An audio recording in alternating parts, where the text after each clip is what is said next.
Hi everyone, Vanman here. In the previous video, Hitmonlee put up an absolutely dominating performance in Pokemon Red and Blue, ranking itself in the A tier of Pokemon Solo Challenges for Gen 1. And as you might notice, the bottom couple slots of our tier list is looking rather sparse. So, that's where today's challenge run comes into play. You know how they say you can't make an omelet without cracking a few eggs? Well, we're about to cook up a whole breakfast buffet because today, we're on a mission to see just how fast we can beat the game with just an Exeggcute. So, will Exeggcute succeed in my mission of fleshing out the bottom of our tier list, or will it power through our preconceptions and surprise us with a stronger performance than we anticipated? Let's find out.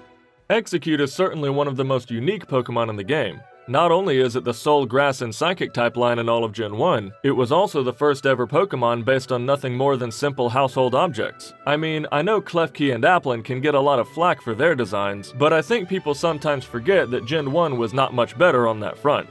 As far as speedrunning viability is concerned, Exeggcute has a base stat total of only 280. Granted, for a pre-evolved Pokemon, Exeggute's special stat of 60 is serviceable, but its speed and attack of only 40 each are really not where we want to be. But trust me, Exeggute's stats are the least of our concerns here, because this move pool is absolutely atrocious. For starters, Exeggute's only attacking move at the beginning of the game is Barrage, a 15 base power move that hits 2 to 5 times and is only 85% accurate. Now, to be fair, Exeggcute is not totally lacking in the TMs department, but we'll just have to wait and see if Exeggute's stronger move pool in the mid-game can make up for its abysmal attacks in the early game. Before we dive into the run, if you like what I do and want to help me continue to provide you with quality Pokemon content, be sure to like, subscribe, and ring the bell so you're always up to date on the newest videos.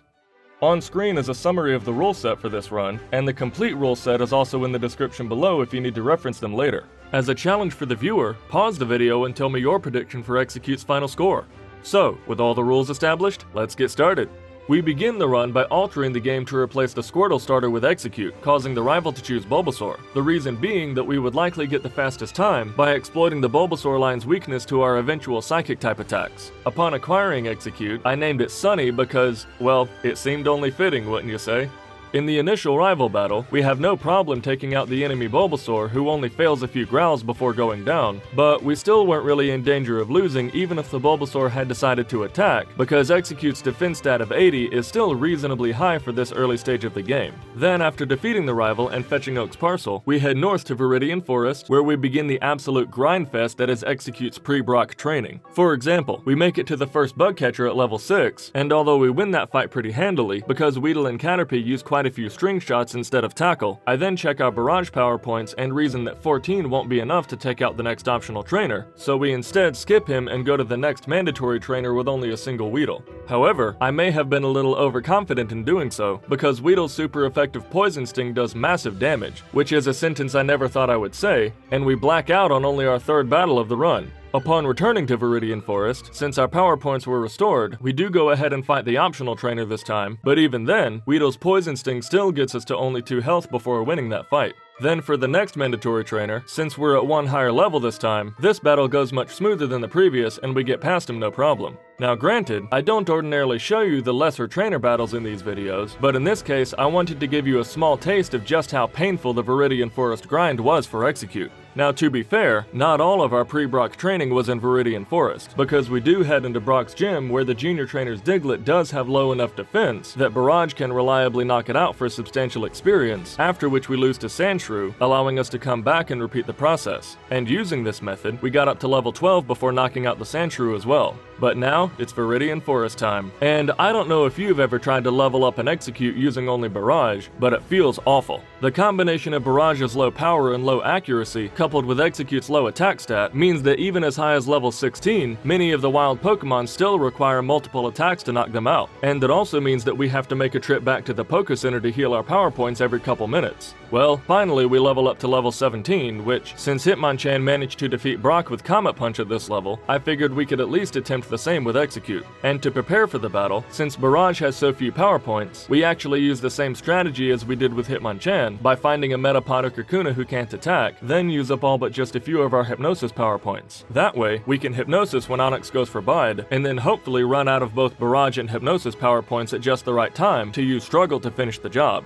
Now, mind you, I'm not hopeful for this fight, because it took even Hitmonchan 2 attempts at this level using the same strategy with a much higher attack stat. But I still decide to go ahead and try Brock anyway, just to see how close we can get and how much more training we would need. So to open the fight, Geodude actually does us a huge favor by almost exclusively using Defense Curl, which ironically does nothing in this matchup because each strike of Barrage only deals exactly 1 damage regardless. Toward the end of the fight, Geodude does land a few tackles, but going into Onix in the green is still very good news. Against Onix, somewhat embarrassingly, I actually misplayed this fight, because at the time, I was apparently under the impression that if Onix used Bide, and we responded with Hypnosis followed by a full heal from Brock to recover his Pokemon from the sleep, then that would negate the Bide altogether. But it turns out that Bide still counts the damage from before it fell asleep. But still, that's actually not as consequential a mistake as you might think, because Bide only counts the damage from the first turn of a multi-turn move like Barrage, meaning we still take back less return damage than we inflicted, which bodes very well for us because in this particular fight, Onix opened with a single tackle and then spammed Bide the entire rest of the way, allowing us to whittle it down faster than it was doing the same to us, and meaning that a couple more struggles during Onix's final Bide was enough to take it down before what would have been its final retaliation, winning us the Boulder Badge far sooner than I anticipated. Now yes, in this case, sooner than I anticipated is still over half an hour, but with Exeggcute we take what we can get. Then, as we trek across Route 3 in Mount Moon, we face somewhat of a catch-22 because we really want to fight some optional trainers to level up in preparation for Rival 2, but we also have to preserve our minuscule power points to make it all the way through the cave without backtracking to heal, and therefore wasting time. So ironically, we do end up sticking with minimum battles until arriving in Cerulean City, at which point we head to face Rival 2, against whom my initial strategy is just to spam Barrage against Pidgeotto to hopefully knock it out as soon as possible before it uses Sand Attack. Well, in the first attempt, we get quite lucky because it does use 2 sand attacks, but they both miss and we go into Abra in the yellow, followed by Rattata. However, another Hyper Fang followed by a Barrage miss followed by another Hyper Fang knocks us out. Then we did go on to try Rival 2 a couple more times, but the problem is that Pidgeotto's Sand Attack makes it almost impossible for the already inaccurate Barrage to finish the job before running out of power points. And if it doesn't use Sand Attack, then that necessarily means that it's instead whittling down our HP for the knockout. Additionally, using Hypnosis to prevent Pidgeotto from using Sand Attack is pointless because Pidgeotto can just outspeed with Sand Attack anyway.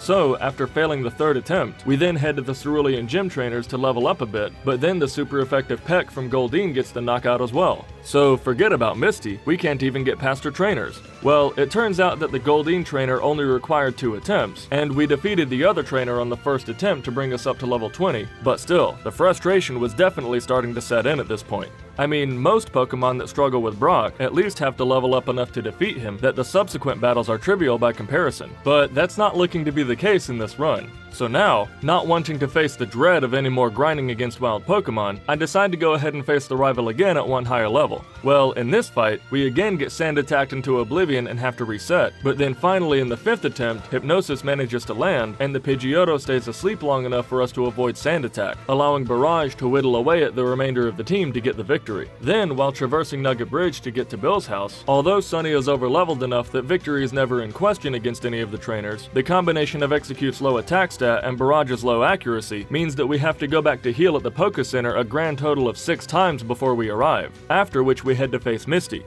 Now yes, against Misty, we do technically have a sort of type advantage in the sense that Misty's AI will deprioritize water moves, but without a grass move to exploit Staryu and Starmie's weakness, both Sunny and Misty will be using exclusively normal type attacking moves. The plan in this fight is to open with Hypnosis to take as little damage as possible and then spam Barrage, and against Staryu, that plan works beautifully because Staryu only attacks once for very little damage, and it only takes 3 turns to knock it out. Against Starmie, however, the initial Hypnosis and subsequent Barrages only deal about a third damage before it wakes up, after which it takes another 5 Hypnosises to finally land, during which time Starmie continues to retaliate with tackles, bringing us to Orange. Thankfully though, Starmie manages to stay asleep long enough for a bunch more Barrages to knock it out, winning us the Cascade Badge on our first attempt. Then up next, it was definitely in this next portion of the run that the non-viability of Barrage as an attacking move became apparent as if it wasn't already, because literally every battle prior to the next boss fight was not won on the first attempt. Against the Rocket in Cerulean City, Drowsy puts us to sleep with Hypnosis and knocks us out. Against the last on Route 6, Pidgey's Sand Attack causes us to run out of power points.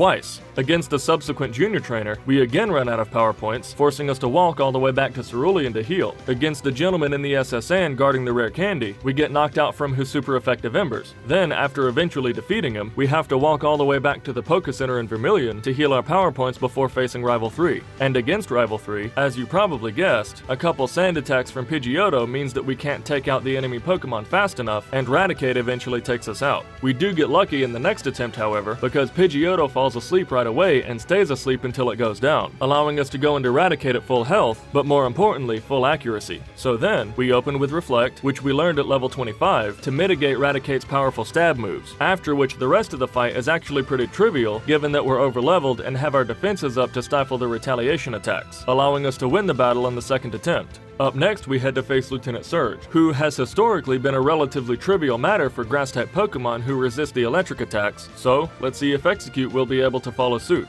We open the battle with Reflect against Voltorb to mitigate damage from Tackle and Quick Attack, after which we spam Barrage against Voltorb, who deals very little with Tackle before going down, followed by Pikachu, who deals very little with Quick Attack. So, things are actually looking pretty good going into Raichu. But the incessant growling from Raichu to lower our attack, coupled with Barrage missing a few times, means that we run out of Barrage power points and get taken out on the following turn. Then in the second attempt, Voltorb deals a lot more damage this time because it uses Sonic Boom instead of Tackle, but we still end up going into Raichu in the green. This time, we use Hypnosis to prevent any further growling, and fortunately Raichu falls asleep and stays asleep for the rest of the battle, winning us the Thunder Badge. Then up next, we make our way through Rock Tunnel, which, surprise surprise, is also a complete slog. Literally no battle in the entire cave is a sure victory, meaning we have to save prior to each one. And not only do we not have enough Barrage power points to make it all the way through the cave, we don't even have enough to make it past the first trainer on the first attempt, due to a growling Cubone who therefore doesn't allow us to knock out the next Slowpoke. In the second attempt, we do manage to put the Cubone to sleep to prevent the growls, but then we finish the battle with only 4 Barrage power points left, meaning we have to dig back out of the cave to heal and then head back in. Fortunately, we're able to defeat the next couple trainers without running out of barrages, but then we come to the hiker with 2 Geodudes and a Graveler, and against him, even with 100 barrages, we still wouldn't be able to win that fight just by attacking alone.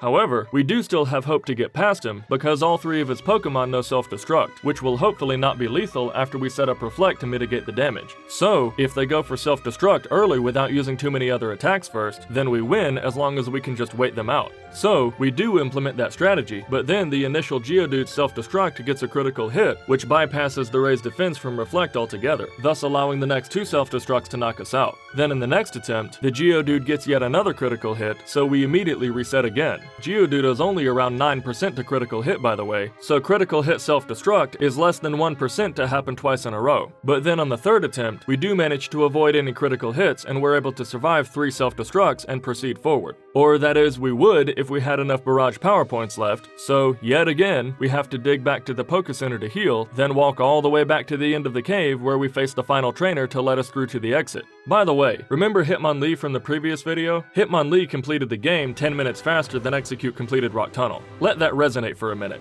So then, after we exit the cave and make our way past Lavender Town, I'm ecstatic to realize that we only have one more battle left on the route to Celadon City before, thank Arceus, we can declare the barrage exclusive portion of the run officially over. Because, now that we've arrived in Celadon City, all we have to do is head to the top floor of the mart to buy the drink to give to the Saffron City guard, after which we hightail it over to Saffron City and grab the TM for Psychic, immediately replacing Barrage. So, now that Sunny has an attacking move that is actually functional, we head back to the Celadon gym to train up a bit against the gym trainers, and let me tell you, upgrading from Barrage to Psychic feels like upgrading from a tricycle to a jetpack, because Execcute's decent special, coupled with Stab's super effective damage, allows us to one-shot all of the enemy poison types and sweep through with ease, after which we face Erica, who was a total cakewalk compared to the previous segment of the run, because her entire team is two-shot with Psychic, with each Pokemon only dealing very weak damage in retaliation, winning us the Rainbow Badge. Then up next, we fly to Lavender Town to face Rival 4, who, yes, unfortunately, still has a sand-attacking Pidgeotto on his team, but I'm really hoping that Sunny being so overleveled will allow us to outspeed and one-shot the Pidgeotto without giving it time to disrupt our accuracy. Well, in the battle, it turns out that we do outspeed, but Pidgeotto still manages to hang on in the red, after which it does get off a single sand attack before going down on the next turn. Then, because of our lowered accuracy, I wanted to mitigate the retaliation attacks from Gyarados in case we continue to miss, so we begin by setting up Reflect, after which Gyarados deals very little with Bite, and then feints to 2 more Psychics. Then Growlithe is outsped in one shot, which is the first time I've spoken that sentence in this entire script by the way, after which Kadabra, despite being a full 12 points underleveled, still outspeeds and uses Confusion followed by Disable on our Psychic. So, we therefore have to use Leech Seed and Hypnosis to chip away while we patiently wait for the Disable to wear off. Luckily, Kadabra then stays asleep for the rest of the battle, after which Ivysaur just gets off a Poison Powder before Psychic one-shots it as well. Then after defeating the rival, we again use the abundant Poison-type Pokemon to sweep our way through the optional channelers as we head to the top floor of the tower to acquire the Pokeflute, after which we cross Cycling Road to Lavender Town to perform the Vitamin Raid of Safari Zone followed by Silphco. Then with Sunny's now buffed up stats, we head back to the Fuchsia City Gym where we take on a couple extra trainers for experience and then face Koga, who, like Erica, actually turns out to be completely trivial. The reason being that opening with Reflect causes all of the enemy Pokemon's attacks to deal very little damage, while the Stab super effective Psychic is enough to one-shot the first Coughing, two-shot the Muck, one-shot the second Coughing, and two-shot the Wheezing, winning us the Soul Badge. And in case you thought that's where Exegcute's winning streak would come to an end, we then head to face Rival 5, whose initial Pidgeot opens with Wing Attack, after which Hypnosis lands and Pidgeot stays asleep for the whole battle, allowing us to set up Reflect in preparation for Gyarados, and then two-shot Pidgeot with Psychic.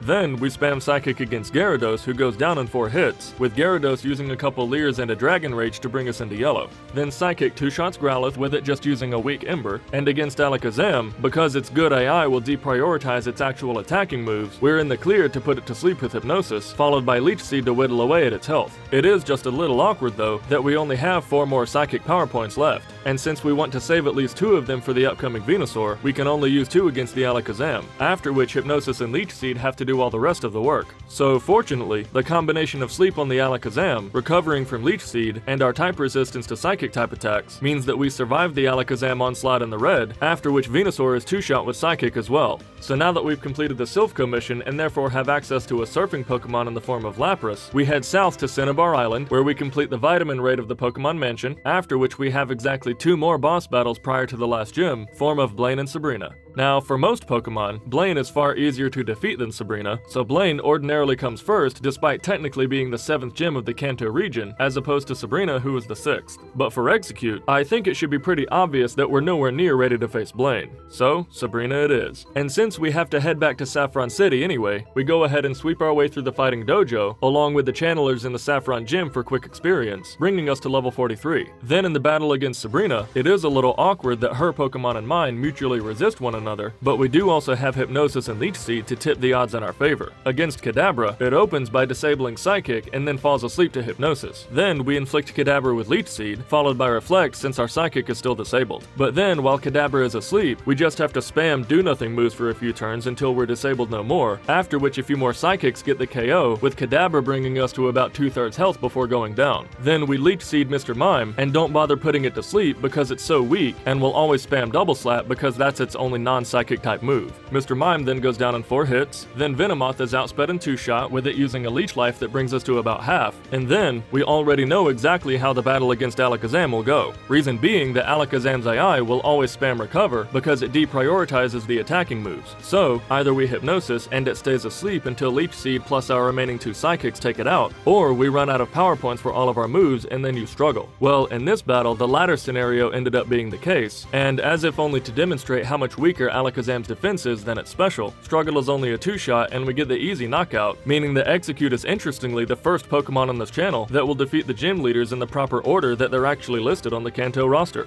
Up next, however, is Blaine, and just to prep you a little bit for what's about to happen, you should know that Blaine's Pokemon have excellent speed, excellent special, and obviously super effective moves that will deal massive damage before we have a chance to get in the first hit. However, our saving grace in this battle is that Ponyta's and Rapidash's Fire Spin and Arcanine's Fire Blast are less than 100% accurate, and because of the good AI, they'll always attack with their fire moves and nothing else. So our plan is to use Hypnosis to put the enemy Pokemon to sleep, while hopefully they miss their attacks a sufficient number of times to avoid the knockout. A tall order, I know, considering that Hypnosis is even less accurate than either Fire Spin or Fire Blast, but hopefully we'll get the lucky battle in which everything goes according to plan without too many resets. To kick off the battle, we actually manage to outspeed the Growlithe and put it to sleep right away, after which it stays asleep until we get the easy knockout. So definitely a stronger start than I anticipated. Then Ponyta does outspeed, but in typical Blaine fashion just goes for turn 1 Super Potion, after which Ponyta also falls asleep and stays asleep until it goes down. Wow, this is going exceptionally well so far. Are we gonna get past Blaine on the first attempt?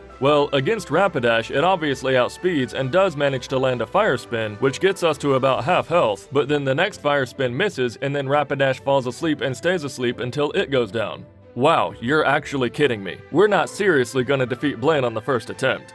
Well, no, because Arcanine promptly put an end to that plan with Fire Blast. So, let's try again. Well, this time against Growlithe, Hypnosis takes a full 4 attempts to land, during which time Growlithe gets us to about a quarter health with several Embers. Then against Ponyta, we do manage to land one Psychic, but a couple Fire Spins is plenty to finish us off. And as we attempted this battle again, it quickly became apparent that the initial luck that we had in the first battle was a complete fluke. Because y'all, I tried this battle so many more times to no avail. In fact, the very first attempt was the closest that we ever came to victory in any of them, and most of the battles actually ended up looking more like the second attempt than the first. I mean, Hypnosis is just so unreliable. And sure, the enemy Pokemon do sometimes miss their attacks, but we have to avoid so many of them that one of them is bound to land at some point. And I also tried changing up my Hypnosis strategy every so often. Sometimes I would always use Hypnosis, sometimes I would never use Hypnosis and just spam Psychic, and sometimes I would use Hypnosis against some Pokemon but not others. But nothing was working.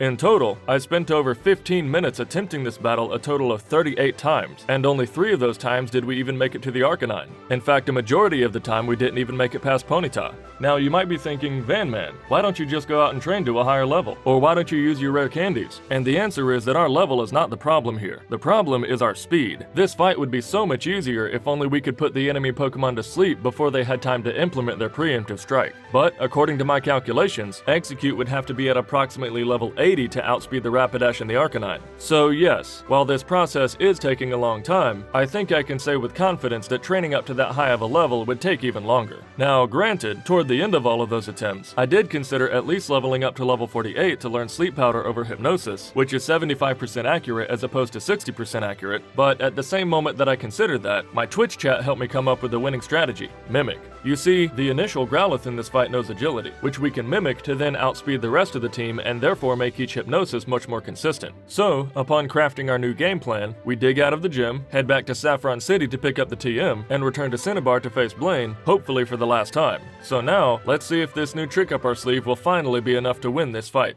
Well, to start, we open with Hypnosis on the Growlithe so it can't retaliate while we set up. We then mimic Agility, but then it wakes up and we spend several turns trying to put it back to sleep again, while it continues to use Ember to bring us into yellow. Then, because our health is so low, we go in the offensive with Psychic, which gets a Gen 1 miss, and although the next Psychic lands, it still allows 2 more Embers from Growlithe to knock us out. Then on the next attempt, we manage to get past Growlithe and Ponyta no problem, but then Hypnosis misses on Rapidash and it traps us in Fire Spin for its full duration to get the knockout. But then finally on the last attempt, Growlithe gets off a couple Embers before it falls asleep and stays asleep, then Ponyta falls asleep and stays asleep, then the Hypnosis on Rapidash misses, but thankfully it then just goes for Super Potion, and it brings us to about a third health with Fire Spin. Then the third Hypnosis lands and Rapidash stays asleep until it goes down. Then finally, we outspeed the Arcanine and put it to sleep, and even though Blaine does annoyingly use a couple Super Potions, Arcanine still stays asleep for the rest of the battle, finally winning us the Volcano Badge after a full 20 minutes of real time. And by the way, as soon as I defeated Blaine, I immediately made the decision that once I completed this run, I would give 2 final scores for Exeggcute. One that uses the displayed real time, and another that subtracts 15 minutes from its real time to account for the fact that I could have defeated Blaine much faster had I only realized the winning strategy much sooner. So now, we head back to the Viridian Gym where we defeat all the gym trainers to level up to 46, and then face Giovanni. And against Giovanni, the plan is much more simple than it was with Blaine. We spam Psychic. That's it.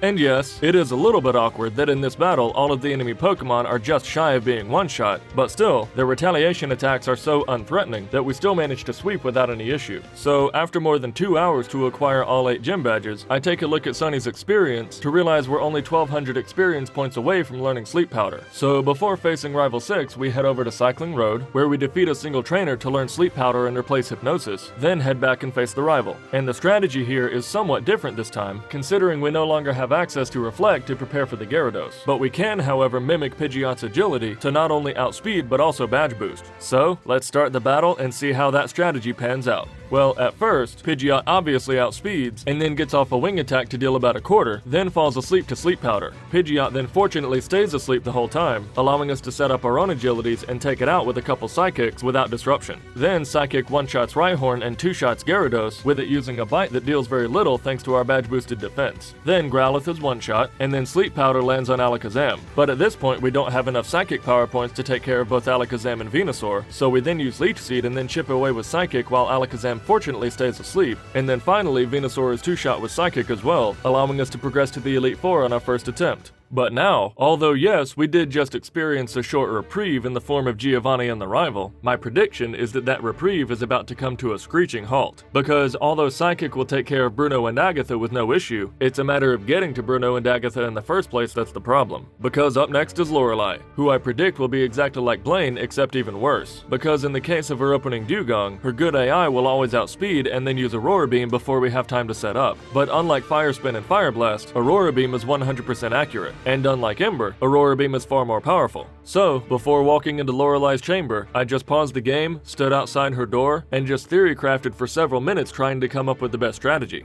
Eventually, however, I came to the conclusion that because Aurora Beam can't miss, our only hope is for Aurora Beam not to be lethal. And I'm honestly not sure if it will be at our level or not. If it is, we'll have to train or use some rare candies. If it's not, we still might have a chance at victory with Sleep Powder and Leech Seed to heal back up in preparation for Cloyster. But it's still a long shot.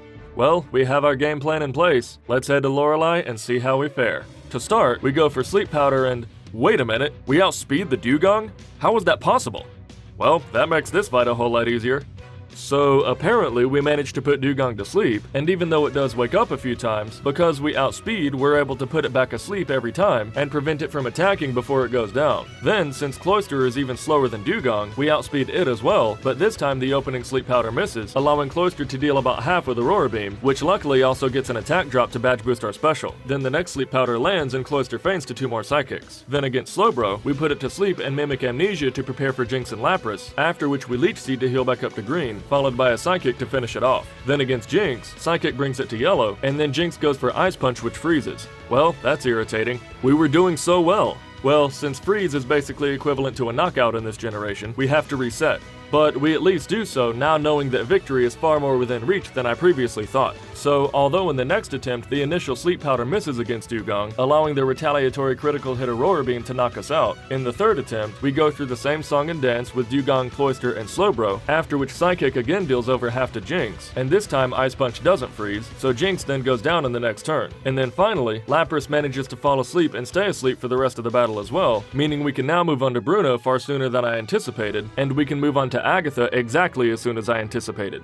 So to prepare for Agatha, I go ahead and feed Sunny 8 of our 10 rare candies, keeping 2 in reserve to prevent the mid-battle level up against Lance and the Champion, which would negate any potential badge boosts, and we go into the battle at level 60. At first, things start out looking pretty grim because Gengar opens with Hypnosis and puts us into red health with multiple attacks, while we just have to wait patiently to wake back up again. Then luckily, Agatha switches into Golbat, who actually does us a favor by waking us up with Haze, after which our Psychic is just shy of a one-shot. Then Agatha uses a Super Potion and Golbat goes down in the next turn. Then we go for Psychic against Gengar, which actually ends up landing on Haunter due to another switch out, bringing Haunter into the red. Then Hypnosis from Haunter misses and Psychic takes it out. But then, even though it was looking like we had a chance there, Gengar then decides to stay in the battle this time and finish us off with Nightshade. In the next attempt, Gengar opens with Nightshade and is then two-shot with Psychic in spite of a Super Potion. Then Golbat opens with Confuse Ray, but we manage to avoid the confusion and one-shot it with Psychic. Then Haunter does some serious work in the form of Hypnosis, followed by several Dream Eaters, Nightshades, and Confuse Rays to bring us into red. We do, however, eventually wake up and finish it off with a couple more Psychics, after which Arbok is outsped in one shot, but then a single Toxic from the next Gengar is enough to knock us out on the following turn.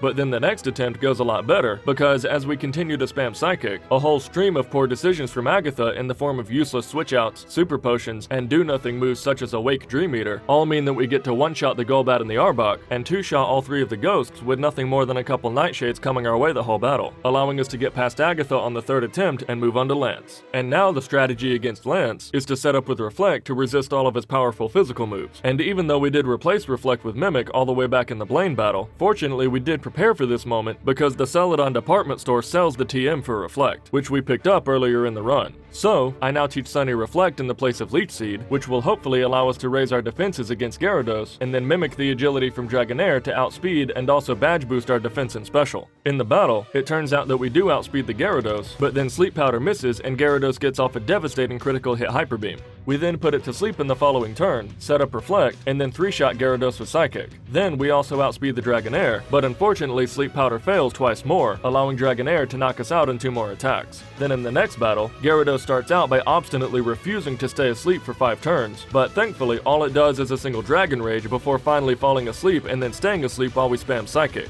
Then we put the Dragonair to sleep, mimic Agility, set up Agility, then KO the Dragonair as planned without a single hitch. Then the next Dragonair is put to sleep in 2-shot, then the Aerodactyl just misses a takedown and is also 2-shot, then the Dragonite would have been a 3-shot except that Lance goes for Hyper Potion, thus stripping away any hope of victory that we once had, because we now only have 1 single Psychic Power Point left. So now we know that Hyper Potion from Lance will spell defeat in this battle, because we don't have any other attacking moves that we can use besides Psychic. So, those 12 power points are all we have access to. Fortunately, however, when Lance's Pokemon are at low HP, he's only a coin flip to use Hyper Potion at all, so we still have a fair chance. In the next battle, things go exactly as planned against the Gyarados and both Dragonairs, allowing us to go into Aerodactyl at full health. Then, our initial Psychic brings Aerodactyl into red, triggering a Hyper Potion, therefore demanding 2 more attacks to knock it out, and meaning that we only have 2 more power points left going into Dragonite. So now, it is still mathematically possible to win, because our next Psychic could get a critical hit or a special drop. And it turns out that luck was actually in our favor this time, because our first Psychic does indeed get the special drop, allowing the second Psychic to get the job done and move on to the champion. So now, our plan against the champion is very similar to what our plan was for Lance, because we can put the opening Pidgeot to sleep and then mimic Agility to badge boost our special and sweep the team with Psychic. However, it is worth noting that Alakazam does resist Psychic, and therefore may cause an issue with our power points just like in the Lance battle. So if it turns out that we don't have enough power points, we might have to change strategies. To start the battle, Pidgeot obviously outspeeds and then begins glowing in preparation for Sky Attack, after which Sleep Powder misses. Then surprisingly, Sky Attack is not lethal, but then yet again Sleep Powder misses.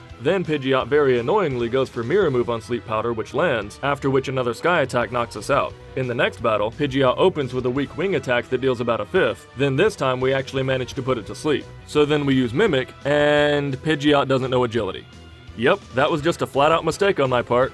The previous Pidgeot knew Agility, but this one doesn't. So, with that strategy out the window, that's a reset, and we go into the next battle with a different game plan. So now our plan is, instead of mimicking Pidgeot's Agility, we mimic Alakazam's Psychic to have enough power points to make it all the way to the end of the fight. However, when we get to the Alakazam this time, I realized I had made a mistake, because without the badge boost from Agility, we won't be able to survive the onslaught from the Gyarados or the Arcanine. So instead, I make a last minute decision to mimic Recover, but that's still not a winning strategy, because now Psychic requires so many power points to take out the Alakazam that we don't have enough for the rest of the team. And in this case, it didn't even matter anyway because Gyarados knocks us out with Hyper Beam. However, for the next battle, I finally come up with a viable game plan. That is, we use the TM for Toxic that we got from Koga, and the TM for Rest that we got from the SSN to stall out the team. So, especially considering that Sleep Powder and Toxic are anti-synergistic with one another, this time we abandon Sleep Powder and Mimic altogether, and go in with a completely different moveset consisting of Psychic, Rest, Toxic, and Reflect. So now, going into the next battle with our new moves, Pidgeot opens by setting up for Sky Attack, and we open with Reflect to brace for the attack. Then Sky Attack ends up missing, but it doesn't matter much because Reflect would have saved us anyway.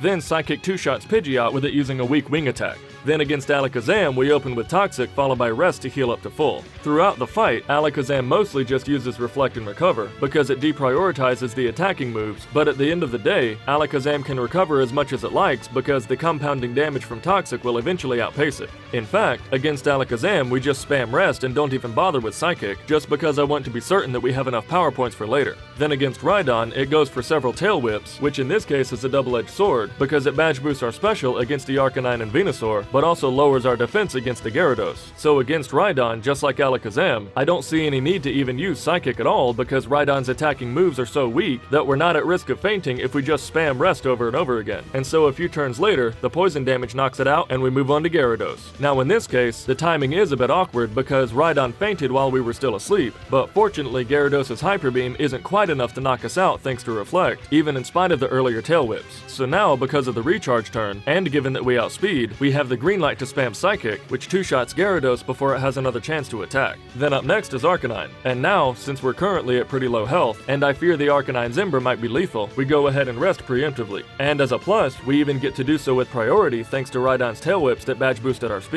Then Arcanine uses a couple Embers while we're still asleep, which don't do much, again thanks to the clutch badge boost on our special. Then after we wake up, we're at high enough HP with enough special that we can safely use Toxic and then rest, and then repeat this process with Arcanine's good AI spamming Ember until it goes down. Then finally, to demonstrate why I had the rival choose Bulbasaur, we wake up, then Venusaur takes in Sunlight to prepare for Solar Beam, and then one final stab super effective badge boosted Psychic takes out the Venusaur, making us champion of the Pokemon League.